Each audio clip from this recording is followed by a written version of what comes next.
Well, we're in Y, Arizona, so why not?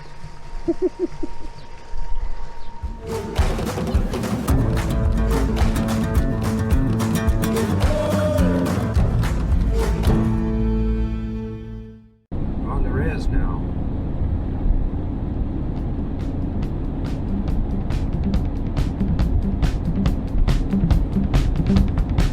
What a beautiful morning. What a beautiful range of mountains out there. Rugged as heck.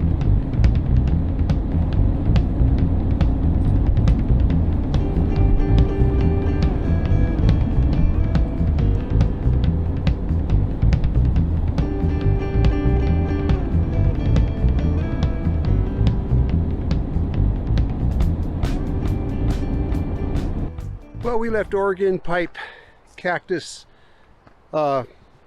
this morning and National Park this morning, and now we're down south, just south of Sierra Vista, Arizona, just north of the Coronado National Monument, and that's our kind of our destination for today. We're up about 4,500 feet. I'm dressed like it's cold because it's cold. Just a little chilly spell running through here. I guess it's about 50 degrees right now, but the wind is blowing and it's a little chilly. It's supposed to warm up over the next couple of days.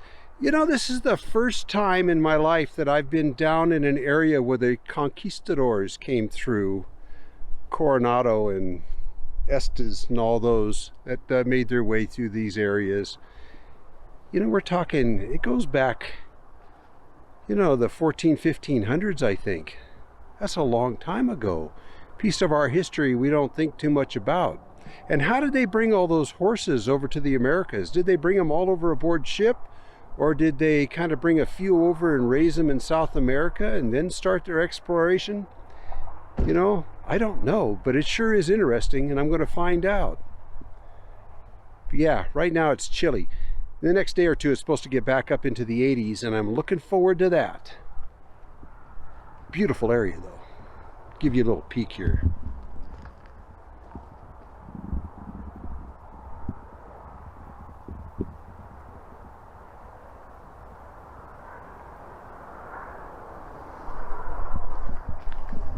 And yes, that's snow on top of the mountain. And that's not very high above where I'm at.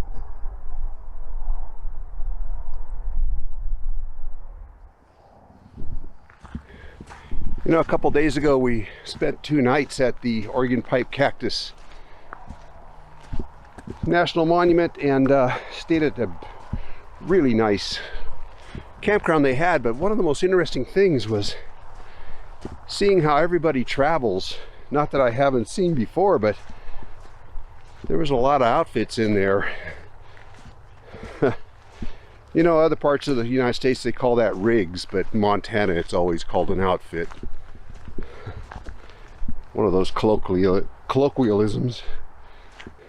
We saw everything from serious four-wheel drive desert explorers with pop-up campers on the back to huge fifth-wheelers. Nice ways to go, I guess. Huge motorhomes.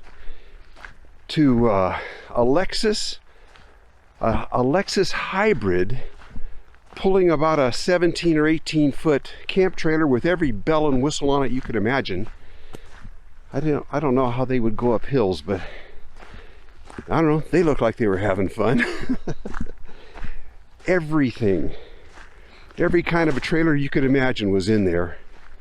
Ours was the only cargo trailer I saw in there.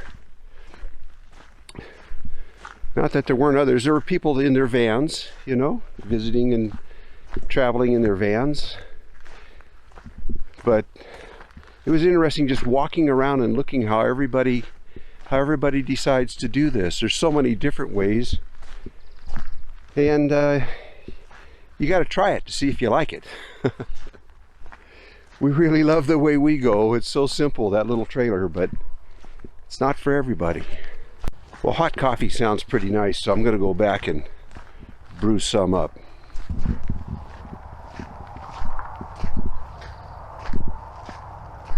I'm here at the Coronado National Memorial, just right down on the Mexican border. And it's pretty cool because it's hard to imagine that they came through here in 1540, 1539, 1542, and how far they traveled, clear up into Kansas. They discovered, for the Europeans, they discovered the Grand Canyon. Pretty interesting. One thing that makes it very interesting is the fact that they kept detailed records, exactly how many men, how many priests, how many American natives went with them, how many horses they brought over, 1,500 horses. I was wondering about that, and they brought them over. They brought over cattle, and the mixture of foods. They brought wheat and rice and other things that the people here didn't have, but then they took back to Europe. They took corn and tomatoes and other things. Pretty neat stuff. But it's because of those detailed records that we have such an amazing account of history during that period of time. They wrote everything down. And you know that every time they got back, they had to go through a tribunal to see if they committed atrocities, which some of them did. Coronado didn't. He was found innocent of everything, but some other members of his party did, though. But each time they went back, they had to go through a tribunal. I found that interesting, too.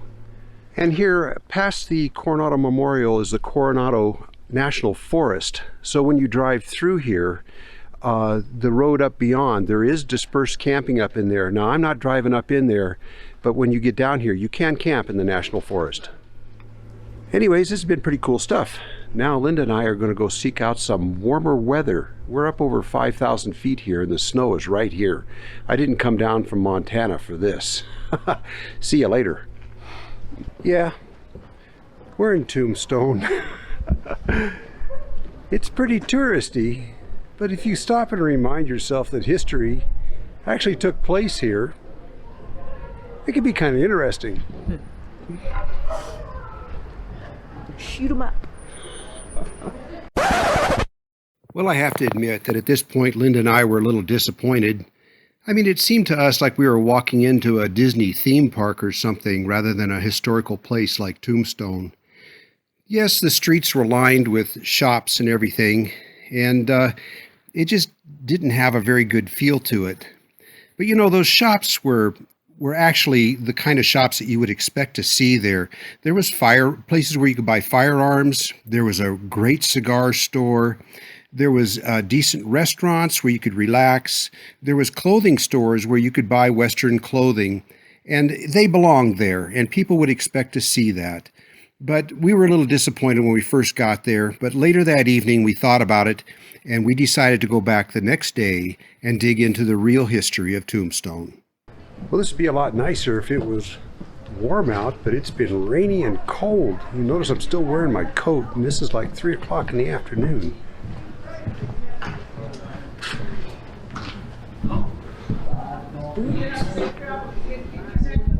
But now it's time to go look for a place to camp. I think we're going up north of Tombstone about 10 miles on a dirt road into the National Forest.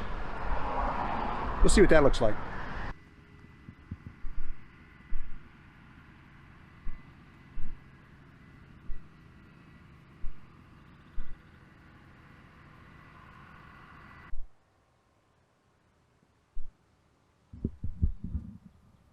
This is just 10 miles north of Tombstone, Arizona. We parked here just before dark last night in a pouring rain. It's been so cold. It snowed on us yesterday down just south of Sierra Vista. We were at the Coronado National Memorial, and yeah, it snowed. So I think we're going to head back to southwest Arizona. We were going to head on down to Big Bend, Texas, but I looked at the weather going across New Mexico, and it's all high elevation, it looks like, and just not what we came down for. We want to get back to where it's 80 degrees and mainly warm evenings that we can enjoy. So yeah, we're going to head back, do this trip again later in the year. Like I think like May might be a good time to hit this area because it's 4,500 feet elevation, so it's pretty chilly, especially at night. I can have chilly weather at home in Montana if I want it. But we are having a lot of fun. Going back to Tombstone today to do a little video for you folks on some of the things that there are to see there, because for mostly what you get there is your first impression is just that it's a big tourist trap, and it kind of is, but the history is still there. And we discovered a little bit of it yesterday, so I'm going to go back there and video it today. It was too cold and rainy yesterday to do much of anything, so we're headed back there.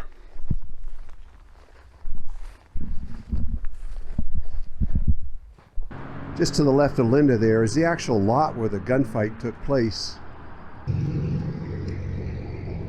October 26, 1881. What year was your father born? 1885. He told me once when I was little that he was alive when Wild Bill Hickok and Wyatt Earp and all those guys.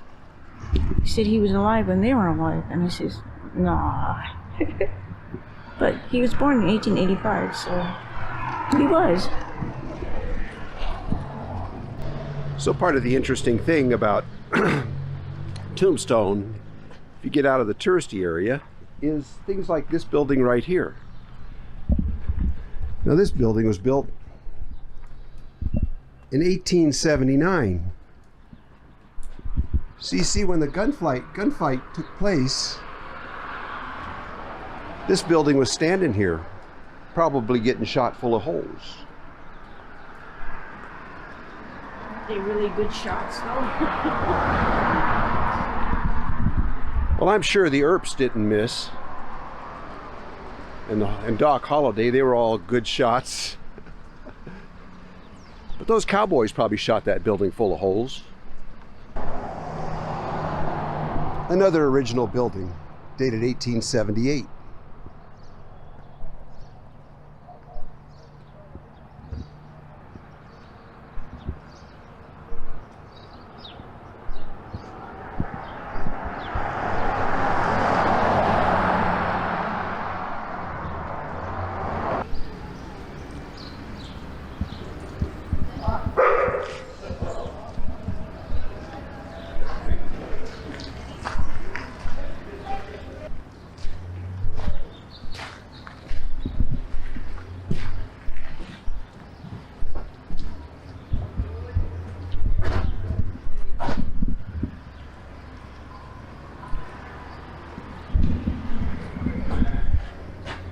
So even though it's a tourist attraction now, Big Nose Kate's was here. Wyatt Earp and his brothers and Doc Holliday and the rest walked through these doors. That's pretty cool.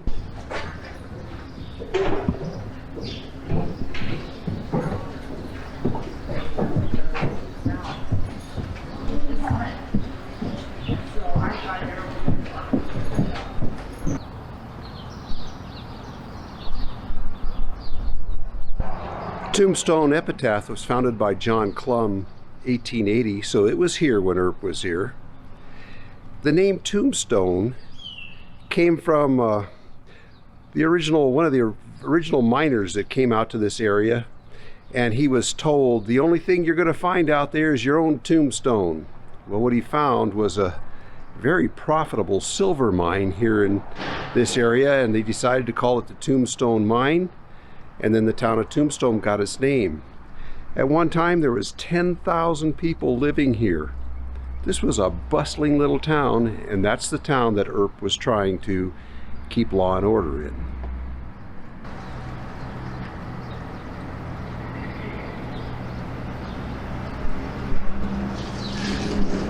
It's pretty cool.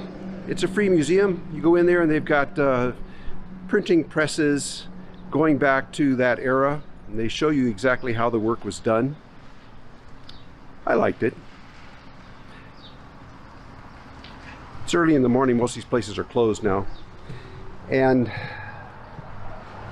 most of the places don't allow photography inside, or videoing inside, so just trying to give you an idea that even though this is a tourist destination nowadays, or you'd think so when you first get here, there's actually a lot to see.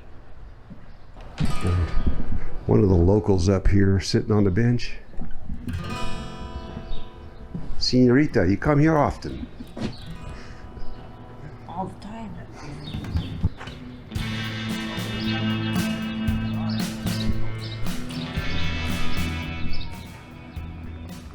This is the original Birdcage Theater, where you'd come to see the latest entertainment back in the 1881 era.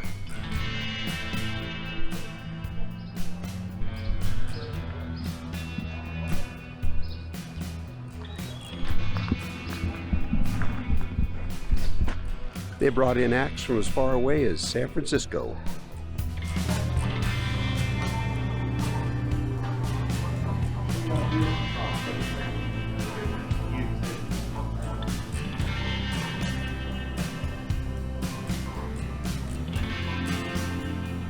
Hey, how are you folks?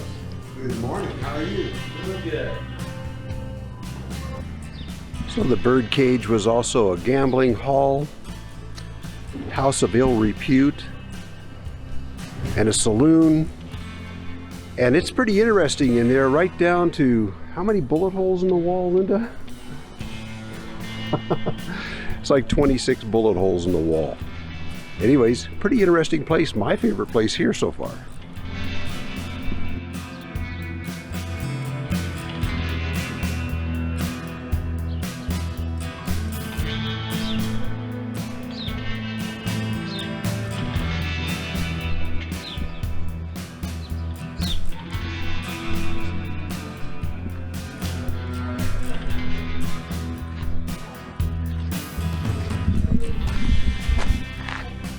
Well, on that particular day, the Earp brothers and Doc Holliday came walking down this street to the livery stable here behind me. And this is where it all began and ended, in the yard right next.